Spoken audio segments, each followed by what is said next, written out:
আমরা ভক্ত হতে চাই না? চাই তো? বাহ, খুব সুন্দর কথা। এই যে চাই, এইটুকু আশা রাখো যে ভগবান আমরাও ভক্ত হতে চাই। তাহলে কি হবে? এ জন্মে যদিও না পারি, এর পরের জন্মে আশাটা কিন্তু পূরণ হয়ে যাবে, কিংবা তার পরের জন্মে। বলে এ জন্মে যার যার আশা পূরণ হলো না, কেউ হয়তো মনে মনে ভাবছে ঠাকুর আমি তোমাকে 3 বেলা ভোগ নিবেদন করব, আমি তোমার ভক্ত খাবো, আমি তোমার নাম জপ করব, কিন্তু সময় পাই না। আরে বাবা, 3 ঘন্টার সময় না পাই, 1 ঘন্টা তো সময় পাবো।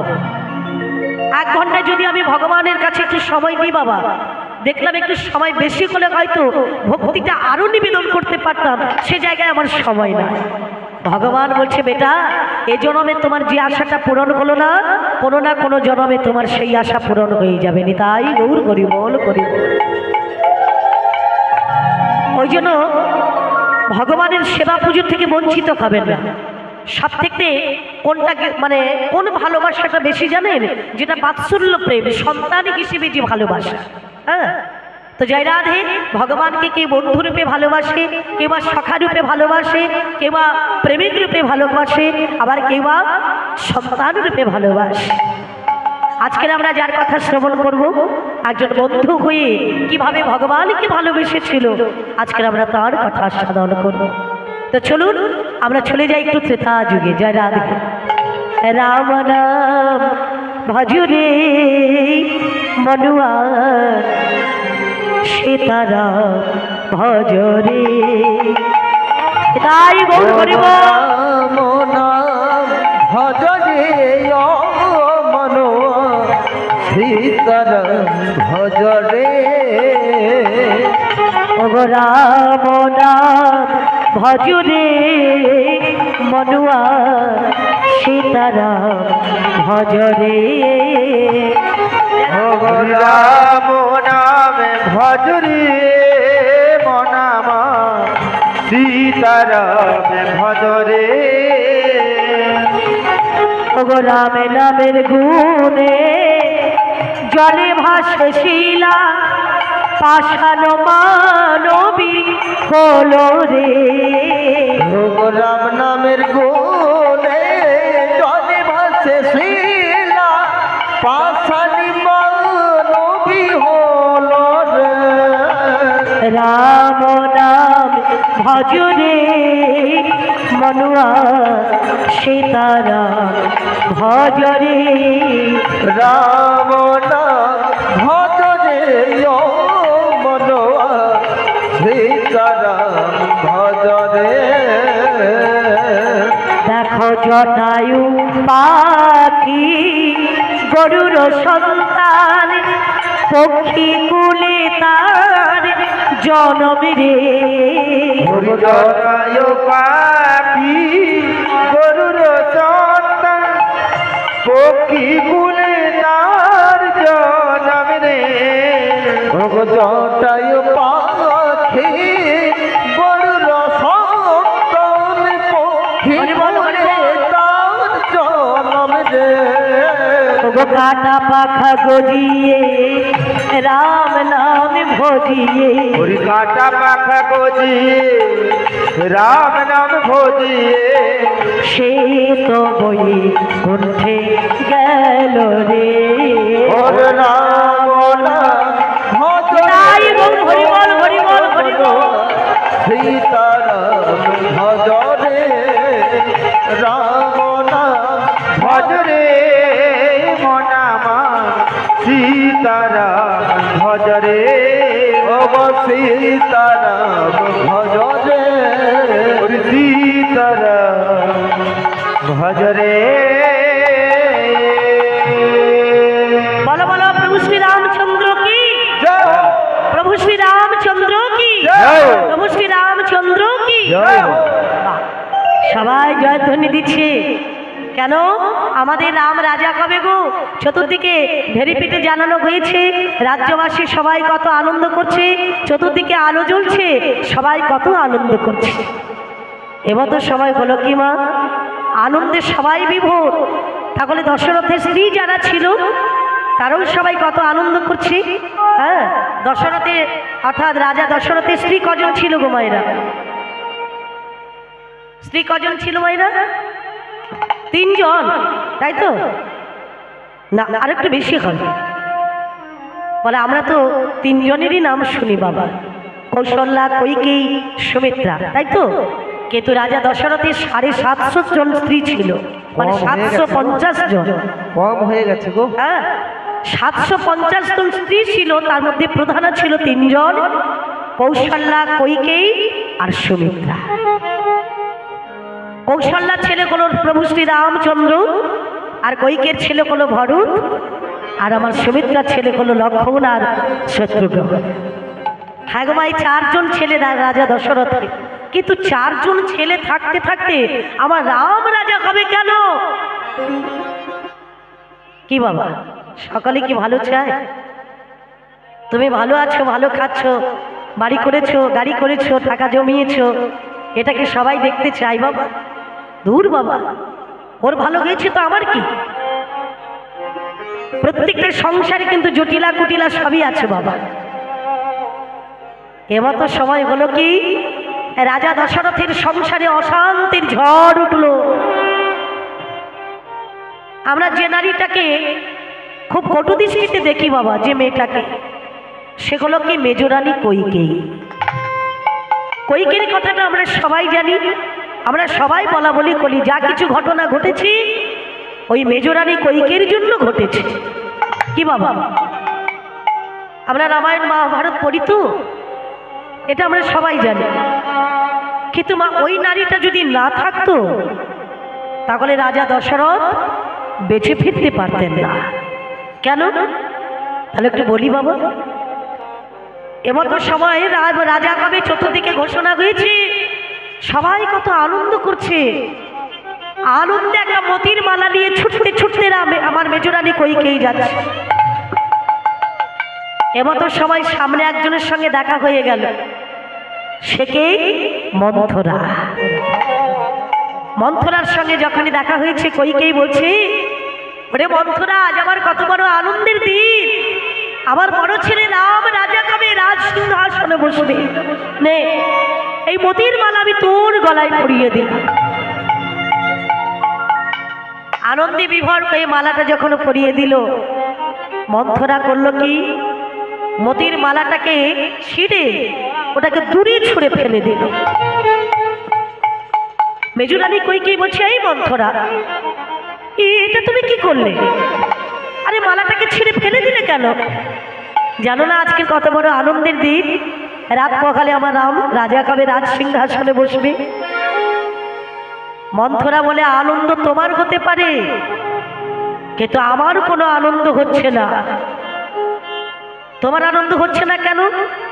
বলে, কৈকেয়ী, তোমার কথা চিন্তা করে আমার কোনো আনন্দ হচ্ছে না। আমার কথা চিন্তা করে? বলে, কেন জানো? রাজা কেকই রাজা যখন তার মেয়েটাকে বিয়ে দিয়েছিল, তখন তার মেয়ের সঙ্গে আমাকেও পাঠিয়ে দিল রাজা দশরথের কাছে। কেন? বলে, আমার মেয়েটাকে তুমি ছোট থেকে প্রতিপালন করেছো, লালন পালন করেছো, কোলে পিঠে করে মানুষ করেছো। আমার মেয়েটা পরের বাড়িতে যাচ্ছে, ওখানে কি খাবে, কেমন থাকবে, সব কিছু দেখাশোনার জন্য পাঠিয়ে দিয়েছে। আরে বাবা, তোমার বাবাও আমাকে মোটা মাইনে দিত, তোমার স্বামীও দেয়, কিন্তু জানো, ছোট থেকে তোমাকে প্রতিপালন করেছি, মেয়ের মতো দেখাশোনা করি, তোমাকে বড্ড ভালোবেসে ফেলেছি কৈকেয়ী। তাই তোমার কোনো কিছুতে মন্দ হোক সেটা কিন্তু আমি চাই না। তাই এখনো সময় আছে, রাম রাজা হবে কেন? আরে তোমার ছেলে তো আছে। কৈকেয়ী বলছে, রাম তো আমার ছেলে, ভরত আমার ছেলে। আরে সতীনের ছেলে বলে কি আমার ছেলে নয়? সে তো আমাকে মা বলে ডাকে, আমি তাকে সন্তান থেকে দেখি। শুধু জন্ম দিলে তো মা পাওয়া যায় না, যদি মায়ের কর্তব্য না থাকে। বলে, শোনো শোনো, সতীনের ছেলে রাম রাজা হবে, তাতে তোমার আনন্দ, নিজের ছেলের কথা একবারও ভাবলে না। শোনো, এখনো সময় আছে, রাজার কাছ থেকে তোমার 2টো বর পাওনা আছে, সেই 2টো বর চেয়ে নাও। রাম পরিবর্তে রামকে রাজা না করে তোমার ছেলে ভরতকে তুমি রাজা করিয়ে দাও। কইকেই বলছে এটা কি করে সম্ভব? আরে চতুর্দিকে ঘোষণা হয়ে গেছে রাম রাজা কবে, এটা কি আর সম্ভব? সম্ভব। রাতটা পার হয়ে গেলে কিন্তু আর হবে না, যা কিছু করতে হবে আজকে রাত্রের মধ্যেই করতে হবে। শোনো কইকেই, আমি তোমাকে মনে করিয়ে দিচ্ছি, রাজা তোমাকে দুটো বর দেবে বলেছিল না? বলে হ্যাঁ। কবে বলো তো? না, রাজার একবার সমর সেনের সঙ্গে যুদ্ধ করতে গিয়ে এত এত বান লেগেছিল, সারা শরীরটা ঝাঁঝরা হয়ে গিয়েছে। আরে রাজা তো বাঁচবেই না, কত ওঝা, কত ডাক্তার, কত বৈদ্য সবাই ফেল মেরে গেল। একজন বেনামি ডাক্তার এসে বলেছিল কি জানো? বেনামি ডাক্তার, যার কোনো ডিগ্রি নেই বাবা, দেখবেন অনেক সময় হয় চেন্নাই, ভেলোর, ব্যাঙ্গালোর অনেক জায়গায় গেলাম, অসুখ আর ভালো করছে না বাবা। বাড়ির পাশে দেখবেন কোনো ঘরোয়া ডাক্তারের কাছে অনেক রুগী ভালো হয়ে যায়, ঠিক সেরকম একজন বেনামি ডাক্তার এসে বলল, তোমার স্বামী ভালো হয়ে যাবে যদি কোনো রমণী, যদি কোনো স্ত্রী 5 মিনিট অন্তর অন্তর ঔষধ খাওয়াতে পারে, সেবা করতে পারে, তাহলে তোমার স্বামী ভালো হয়ে যাবে। রাজা দশরথের এতগুলো স্ত্রী ছিল বাবা, সবাইকে রাজা জিজ্ঞেস করলো, তোমরা কি পারবে 5 মিনিট অন্তর অন্তর অন্তর আমাকে ঔষধ খাওয়াতে, মলম লাগাতে? আমাকে তোমরা ভালো করতে পারবে গো? এই অসহ্য যন্ত্রণা আর আমি সহ্য করতে পারছি না, আমি তো মরেই যাব। বলো না, তোমরা আমাকে কেউ ভালো করতে পারবে? কেউ আমার পেছনে একটু সময় দেবে? সেদিন কিন্তু এতগুলো স্ত্রী ছিল বাবা, কেউ বলছে না, একজনই হাত তুলেছিল, সে কে? মেজরানী কইকেই বলেছিল, স্বামী তুমি আমার হাতের শাখা, তুমি আমার সিঁথির সিঁদুর, তুমি আমার স্বামী, তুমি যদি চলে যাও আমার এর জন্য জীবনের যত সুখ সবই চলে যাবে।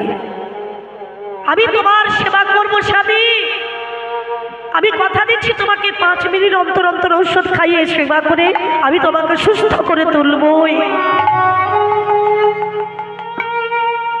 দেখেছো মা, সুখের দিনে স্বামীর পাশে অনেকেই থাকে বাবা, কিন্তু দুঃখের দিনে সকলে থাকে না বাবা।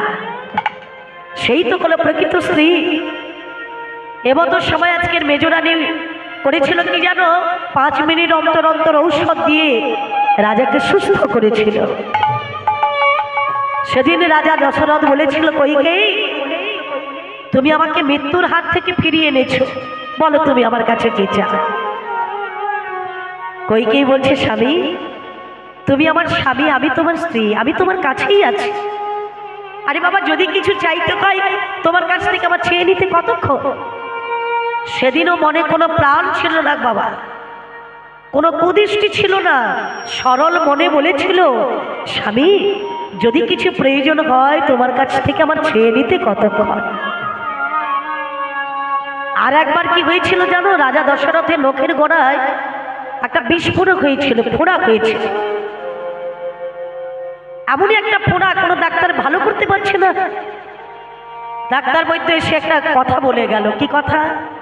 বলে রাজার এই ফোড়াটা ভালো গিয়ে যেতে পারে যদি কোনো রমণী এই রক্তপুঞ্জগুলোকে টেনে বার করে দিয়ে এই মুখের লালা যদি একটু লাগিয়ে দিতে পারে, তাহলে ফোড়াটা ভালো গিয়ে যাবে। কে করবে এই কাজ? সে স্বামী হোক, ছেলে হোক, মেয়ে হোক, স্ত্রী হোক, যেই হোক না কেন বাবা, এমন একটা ঘৃণ্য কাজ কেউ সহজে করতে চাইবে? কেউ আসছে না। তখনই হাত তুলেছিল আমার কইকেই, স্বামী কেউ যদি তোমাকে সেবা না করে আমি তোমার পাশে আছি। সেদিনও আমার কইকেই ওই রক্তপুঞ্জগুলো টিপ দিয়ে টেনে বার করে দিয়ে মুখের লালা লাগিয়ে দিত। সেদিনও আমার রাজা দশরথ ভালো হয়ে গেল। বলো কইকেই, তুমি আমাকে দুবার মৃত্যুর হাত থেকে ফিরিয়ে এনেছো, তুমি আমার কাছে কি চাও? তুমি যা চাইবে আমি তোমাকে তাই দেব। সেদিনও কইকেই বলেছিল, স্বামী তুমি তো আমার কাছেই আছো, তোমার কাছ থেকে চেয়ে নিতে আমার কতক্ষণ? প্রয়োজন হলেই আমি তোমার কাছ থেকে চেয়ে নেব। বা সেই দুটো বর পাওনা রয়েছে, মন্থরা তাই আজকের জাগিয়ে দিচ্ছে। কইকেই যদি বর চাইতে হয় আজকে রাতের মধ্যে চেয়ে নাও, রাত প্রভাত হয়ে গেলে আর সময় পাবে না। রাজার কাছে তুমি চেয়ে নাও, আমার ছেলে ভরত হবে রাজা, আমার ভরত বসবে রাজ সিংহাসনে, আর রাম যাবে 14 বছর বনবাস।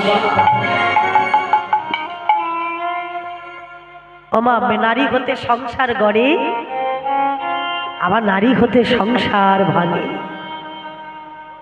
অপার লীলা ভগবানের। যুক্তিটা দিল আমার মন্থরা, আর যুক্তিটা পেয়ে রাত্রিবেলা গিয়ে ঘরের সকল আলো বন্ধ করে আবার সেই কইকে মেজরানি কইকে করছে কি ঘরের বিছানায় পড়ে পড়ে কাঁদছে। রাজা দশরথ তিনি গিয়ে বলছে কইকে সবার ঘরে আলো জ্বলছে, তোমার ঘরটা অন্ধকার কেন? কইকে কি হয়েছে তোমার? আলোটা জ্বলে দেখতে পেলো আমার কইকে কাঁদছে। কি তোমার চোখে জল? তোমার রাজবাড়িতে কেউ কিছু বলেছে? না।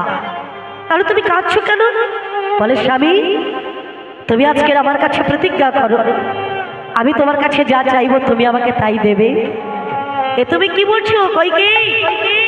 তুমি আমাকে মৃত্যুর হাত থেকে ফিরিয়ে এনেছো, তো আজকে তুমি যা চাইবে আমি তোমাকে দিতে বাধ্য, আমি দেবো। বলো তুমি কি চাও? ওগো স্বামী দুটো বর আমার পাওনা আছে, সেই দুটো বরের প্রথম বর, তো বর তো তুমি দেবে, তবে তোমাকে কিন্তু প্রতিজ্ঞা করতে হবে। বেশ আমি সত্য সত্য সত্য ত্রিবার্ষিক সত্য করে কথা দিলাম, তুমি যা চাইবে আমি তোমাকে দেব দেব দেব।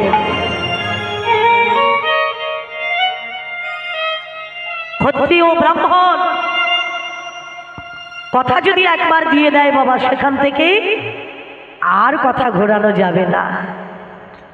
এবার তো সময় আজকের আমার কইকেই বলছে স্বামী আমার প্রথম বর রাম রাজা হবে না, রাম যাবে 14 বছর বনবাস। তুমি বলো না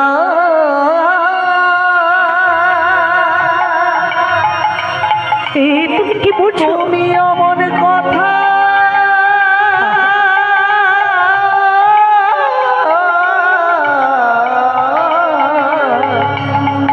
বলো না গো, তুমি অমন কথা কথা বলো না।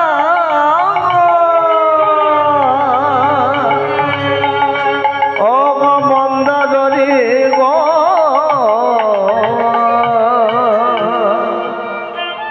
আমার প্রথম বর হলো রাম হবে রাজা হবে না, রাম যাবে 14 বছর বনবাস। আমার ছেলে ভরত হবে রাজা, ভরত বসবে রাজ সিংহাসনে। রাজা দশরথের মস্তকে বজ্রাঘাত হলো, যেন আকাশ থেকে যেন বজ্র পড়ছে। কইকে তুমি কি বলছো কইকে?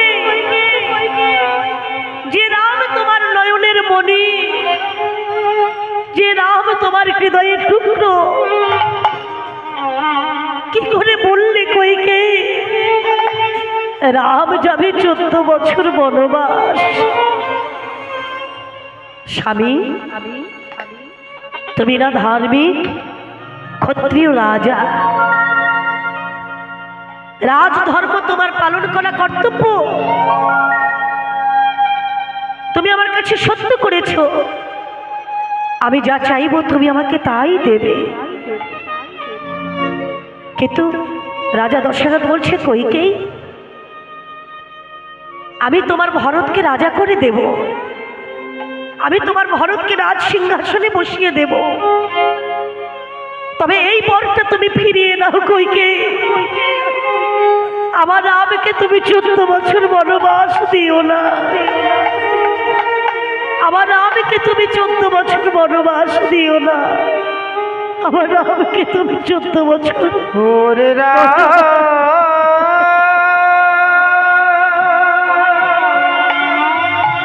ওরে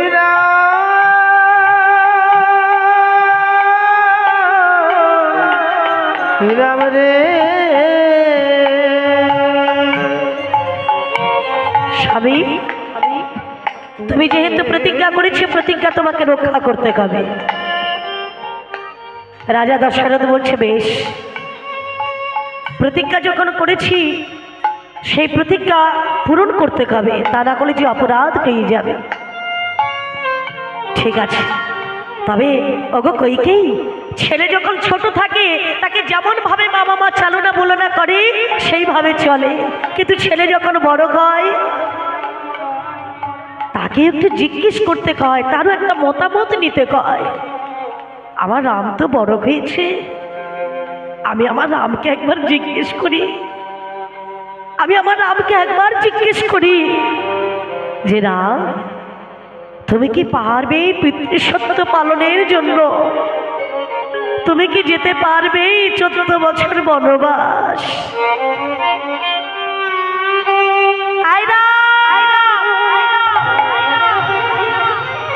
রাম রাম রাম রাম এসে মৃদু মৃদু হেসে বলছে, বাবা তুমি আমায় ডেকেছো কেন বাবা?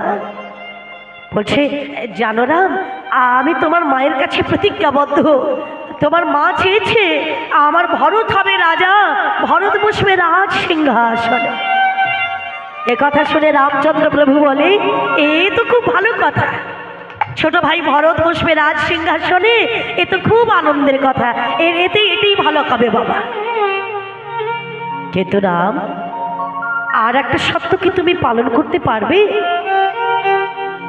তোমার কইকেই মা বলেছে তোমাকে যেতে হবে 14 বছর বনবাস। এ কথা শুনে প্রভু শ্রী রামচন্দ্র বলছে, বাবা এ তো খুব ভালো কথা, আমাকে বনবাসে যেতে হবে? বলে, হ্যাঁ রে বাবা, বাবা আমি প্রস্তুত। এ তুই কি বলছিস রাম? রাজ অলঙ্কার ছেড়ে, রাজ সিংহাসন ছেড়ে, রাজত্ব ছেড়ে তুই যাবি 14 বছর বনবাস? বলে, পিতা আমার এই দেহটার সৃষ্টি হয়েছে তোমার জন্যে। আমার পিতা মাতা চেয়েছে আমার একটা সুপুত্র আসুক, সুসন্তান আসুক। আমি এসেছি বাবা, তোমার কারণে আমার জন্ম হয়েছে, তাই তোমার কথা রক্ষার্থে পিতৃসত্য পালন করিবার জন্য আমি কথা দিচ্ছি পিতা, আমি যাব 14 বছর বনবাস। দেখেছ কইকেই, আমি আমার রামকে এমনি এমনি রাজা করতে চাইনি গো। আমার রামের মতো সন্তান এ জগতে পাওয়া বড় দুর্লভ। ওরে রাম, তুই 14 বছর বনবাসে যাবি, আমি ভরতকে রাজা করে দেব। তবে জানিস না, তুই বনেই থাকিস, জঙ্গলে থাকিস, কুটিরে থাকিস, যেখানেই থাক না কেন, তুই চলে যাওয়ার পরে আমি কিন্তু আর বেশি দিন বাঁচবো না রা। যেখানে থাকিস বাবা, আমার মৃত্যুর সংবাদটা যদি কারুর হাতে সংবাদটা পেয়ে যাস, তবে তুই কি করবি জানিস না? সেই বনে পিণ্ড, বনে পিণ্ড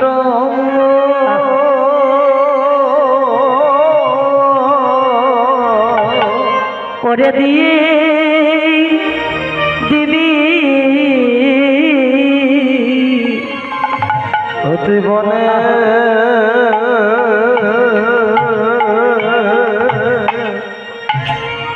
পিণ্ড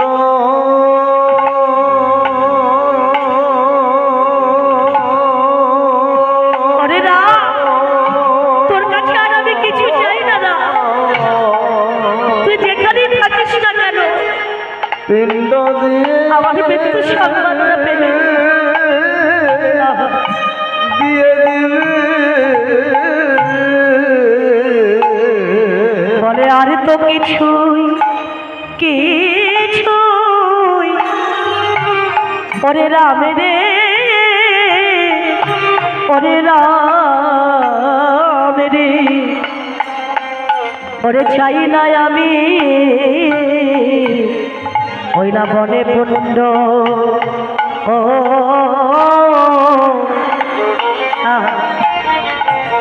তুই দিয়ে দিবি আমি আর তো কিছু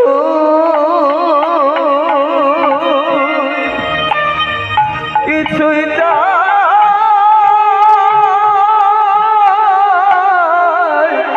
চাই না রে। বিদায় বল হরি বল হরি বল। পিণ্ড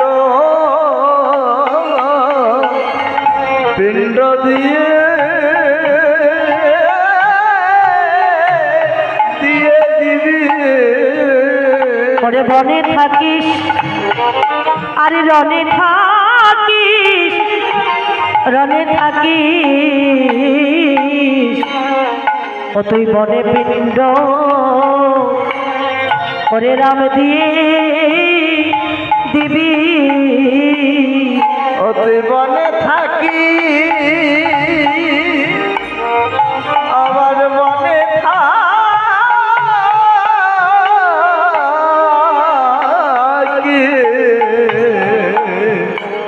আমার বনে পিণ্ড পিণ্ড দিয়ে দিবি বলে আর তো কিছুই চাই না রে রাম তোমার বনে পিণ্ড দিয়ে দিবি বলে আর তো কিছুই চাই না রে রাম বনে পিণ্ড দিয়ে দিবি তুমি প্রতিদিন বলে ঘৃণা করো না বনে পিণ্ড দিয়ে দিবি বলে এই বাসনা আমার মনে বনে পিণ্ড দিয়ে দিবি বলে এই বাসনা আমার মনে ওরে বনে পিণ্ড দিয়ে দিবি বলে এই বাসনা আমার মনে ওরে বনে পিণ্ড দিয়ে দিবি বলে তোর চরণে এই বাসনা ওরে বনে পিণ্ড দিয়ে দিবি তোর চরণে এই বাসনা ওরে বনে পিণ্ড দিয়ে দিবি ওরে যেখানে থাকিস ওরে রাম ওরে বনে পিণ্ড দিয়ে দিবি গৌরা প্রেমানন্দে গরি গরি বল হরিবল হরিবল হরিবল হরিবল হরিবল হরিবল হরি হরি আমার মনে পিণ্ড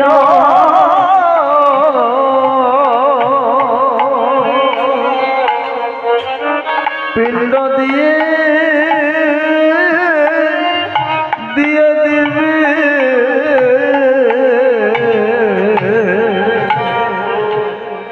মায়েরা রামচন্দ্র প্রভুর তিনি করলেন কি রাজবেশ পরিত্যাগ করে সাধারণ একটা বেশ পরে তিনি বেরিয়ে এসেছেন বনে যাওয়ার জন্য। এমতো সময় লক্ষ্মণ ঠাকুর এসে বলছে, দাদা আমি তুমি যদি চলে যাও বনবাসে আমি তো এখানে থাকবো না। সে কি রে, তুই যাবি কোথায়? তুমি যদি চলে যাও আমিও তোমার সঙ্গে যাব। বা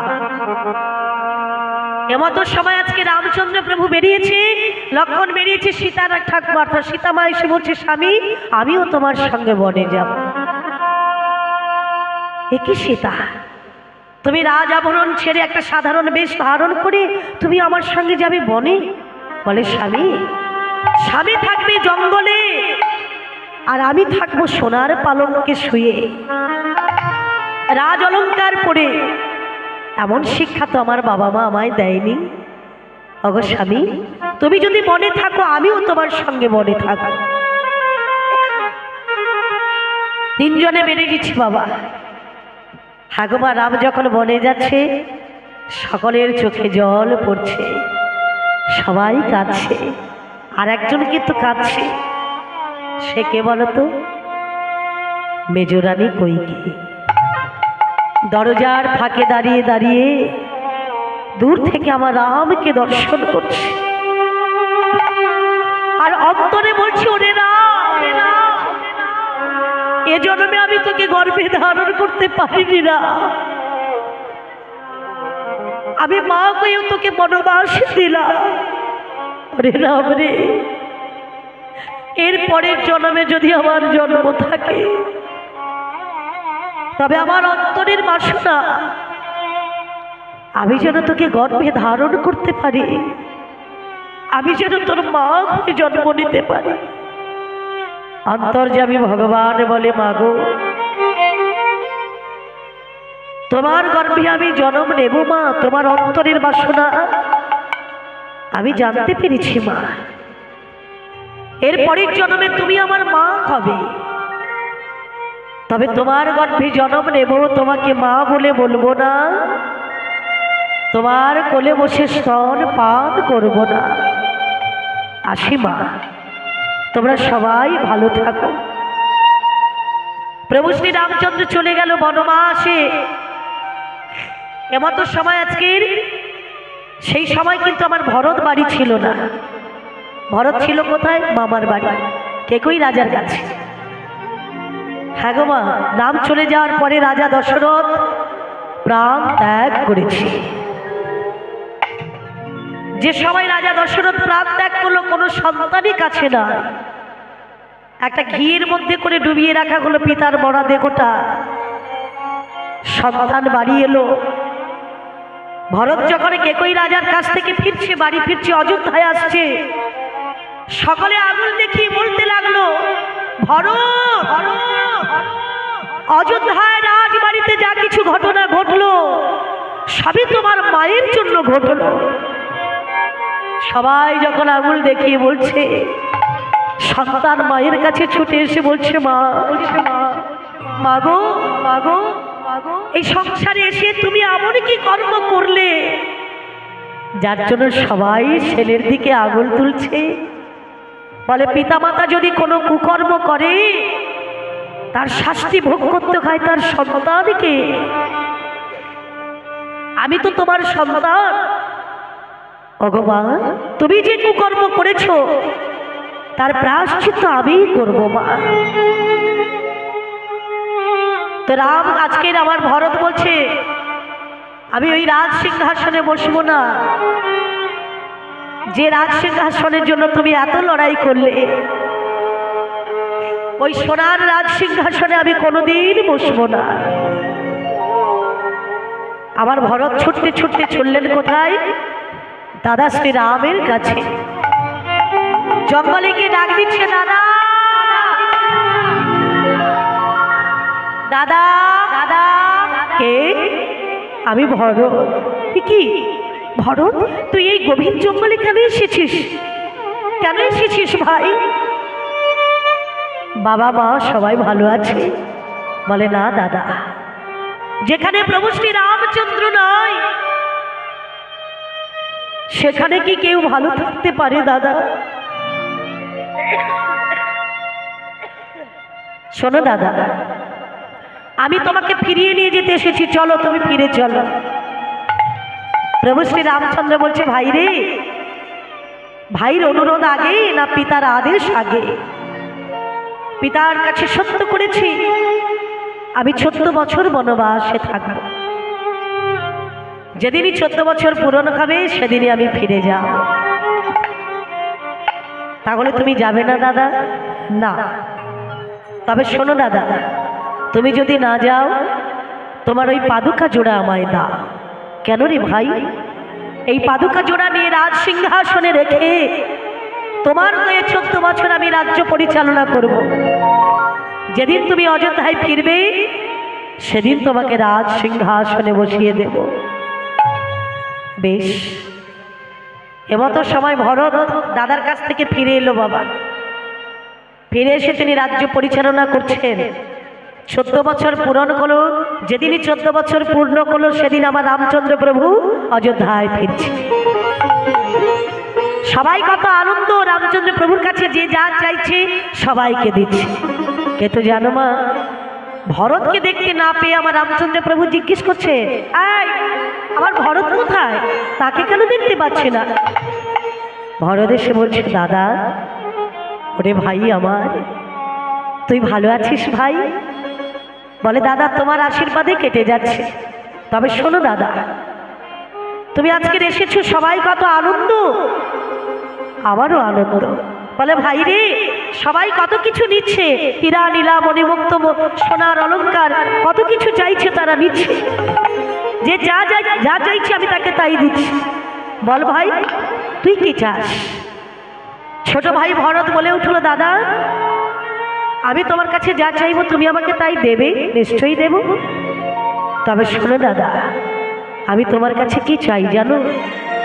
এ জন্মে তোমার আমি ভাই হয়েছি, আর ভাই গোলাম বলে ওই গভীর বন থেকে তুমি আমায় ফিরিয়ে দিলে। তুমি গুহক চণ্ডালের কথা শুনেছ, রাক্ষস বিভীষণের কথা শুনেছ, কিন্তু আমি ভাই বলে তুমি আমাকে ফিরিয়ে দিয়েছ।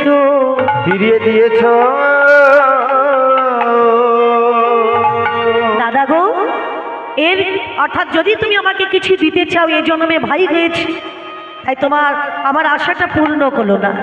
এর পরের জন্মে যদি আমার জন্ম থাকে, আমায় বন্ধু করে জনম দিও, আমায় বন্ধু করে জনম দিও, আমায় বন্ধু করে ওগো জনম দিও, আমায় বন্ধু করে ওরে জনম দিও। ওগো এই বাসনা আমার মনে, বন্ধু করে আমায় জনম দিও। ওরে এই বাসনা আমার মনে, আমার মনে আমায় বন্ধু করে জনম দিও। রামচন্দ্র প্রভু বলছে, ওরে ভাই কথা দিলাম ভাই, এ জন্মে ভাই হয়েছি, দাদা ভাই হয়েছে, কিন্তু এর পরের জন্মে আমি হব ভগবান কৃষ্ণচন্দ্র, আর তুমি হবে আমার পরম বন্ধু, যার নাম হবে সুদামা। কৃষ্ণ সুদামা রূপে এমন লীলা করব যা ইতিহাসের পাতায় লেখা থাকবে।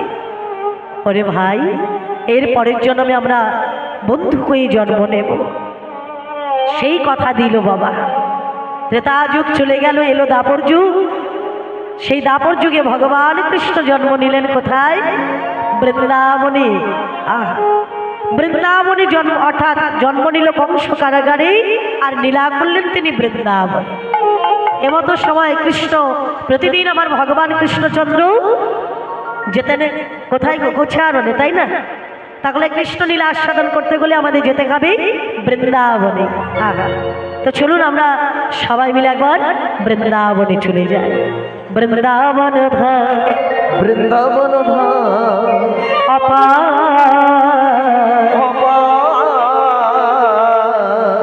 জপে যা রাধে রাধে,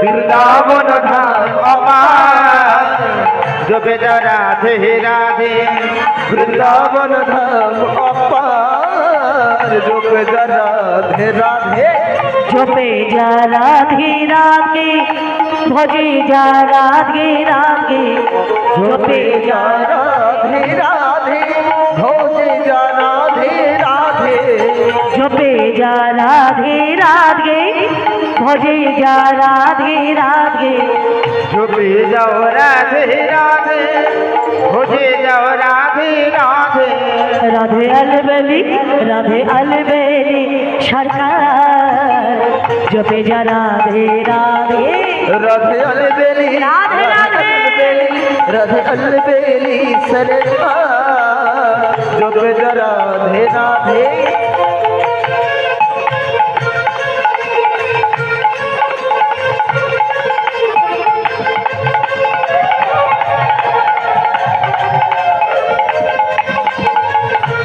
राधे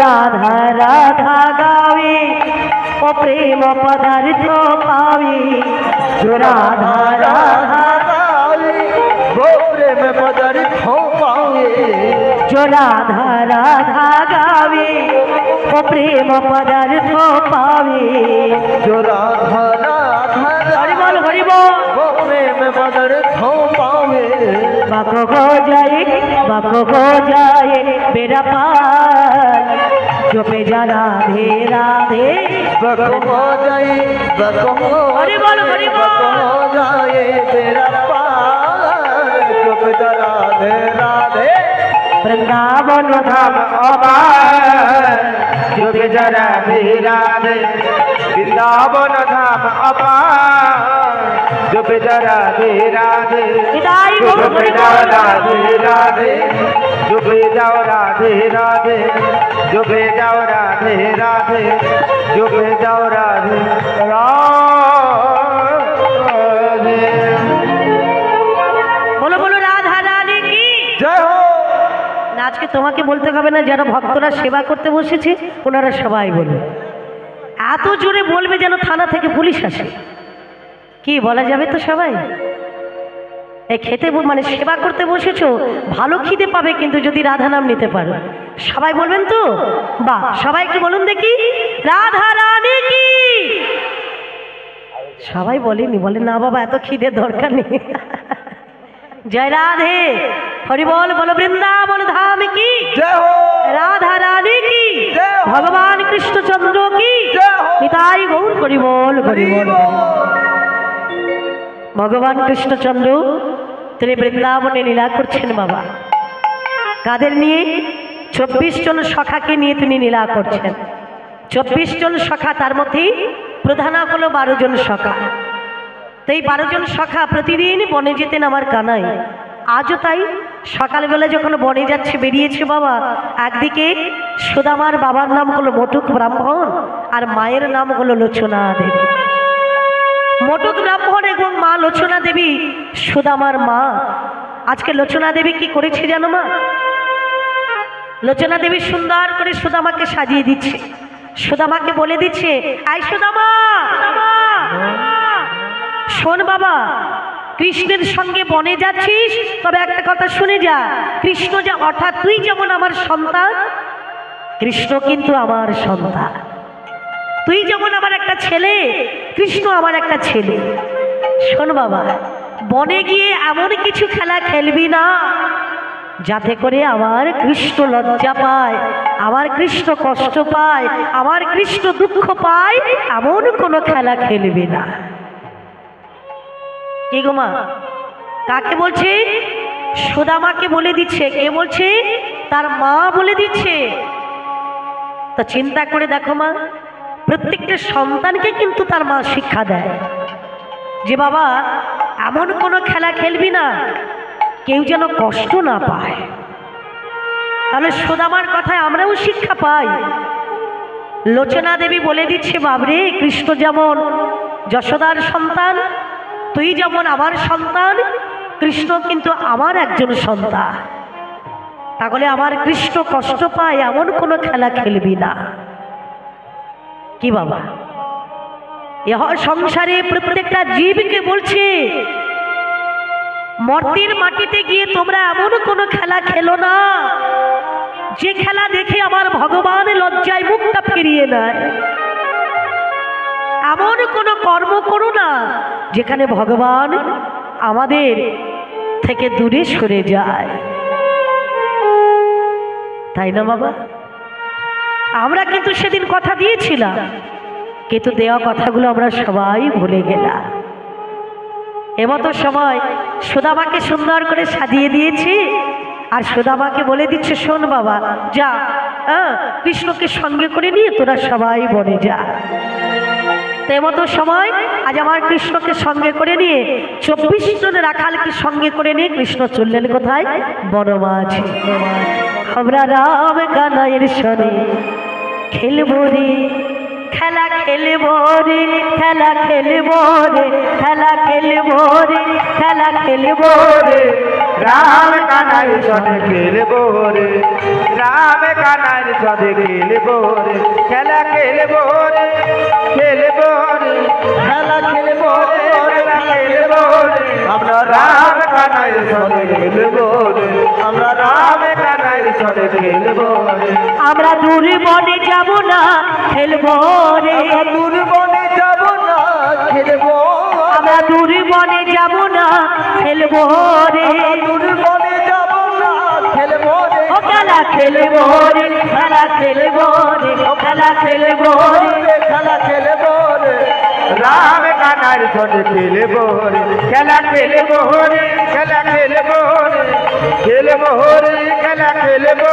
রে রাম কানার সাথে খেলবো রে আমরা রাম কানার সাথে খেলবো রে রাম কানার সাথে খেলবো রে রাম কানার সাথে খেলবো রে কানাইকে সঙ্গে করে নিয়ে সকলে আজকে বনে গেল আর বনে গিয়ে সবাই আজকের মনের আনন্দে খেলা খেলছে। আজকের কানাই জিজ্ঞেস করছে, এই ভাই এই সুবল সুদাম দাম সুদাম মধুমঙ্গল এই বল। বল বল ভাই আজ কি খেলা খেলবি বল ভাই। এই ভাই হ্যাঁ চল ভাই কানামাছি খেলি। তো কানামাছি তো আমরা প্রতিদিনই খেলা করি। এই ভাই চল তাহলে হাডুডু খেলবো। হাডুডু খেলবি? হ্যাঁ। সেটাও তো প্রতিদিন খেলা হয়। আচ্ছা অন্য কিছু খেলা খেললে হতো না? অন্য এই কিছু? ভাই কি খেলা খেলবি ভাই? কি খেলা? এই ভাই পাতা পাতা খেলবো। পাতা পাতা কোনো খেলা হয়? পাতা পাতা? আরে কি ছেঁড়া পাতার ভালো পাতা খেলবে? হ্যাঁ। ও মাইরা এরকম খেলা আছে? ছেঁড়া পাতার ভালো পাতা? বলে হ্যাঁ গো। বলে কথাটা ঠিক, মানে একটু উল্টো হয়ে গেছে আর কি। বলে আমরা খেলা খেলবো কাঁধে করা আর কাঁধে চড়া। হ্যাঁ গো মা, কাঁধে চড়তে গেলে তার জন্য কি করতে হবে? বলে কাঁধে তো চড়বে সবাই, কিন্তু কাঁধে করবে কে? সকলে কাঁধে চড়ে যেতে পারবে, কিন্তু কাঁধে করবে কে?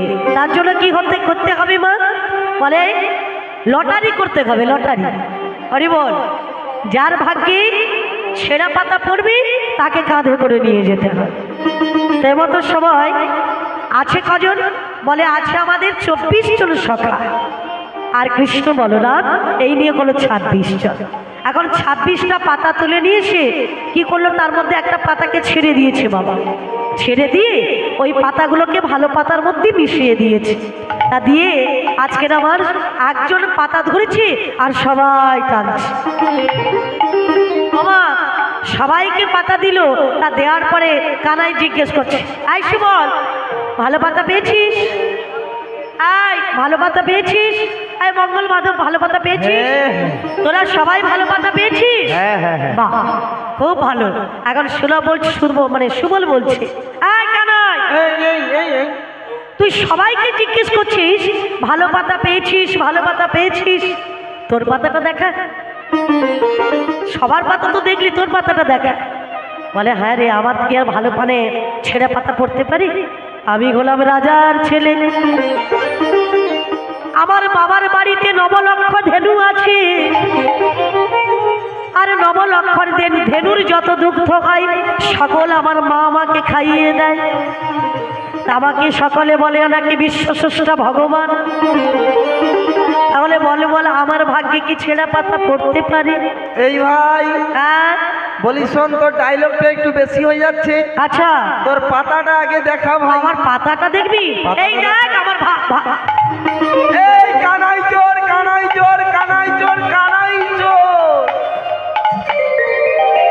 অবশেষে আমার ভাগ্যে ছেঁড়া পাতা। দেখেছেন মা, যিনি অন্তর্যামী ভগবান তার ভাগ্যে পড়েছে ছেঁড়া পাতা। আচ্ছা মা গো, ছেঁড়া পাতাটা পড়েছি না উনি ইচ্ছে করেই নিয়েছে? বলে ইচ্ছে করেই নিয়েছে। যিনি বিশ্বস্রষ্টা ভগবান তিনি কি পারতেন না?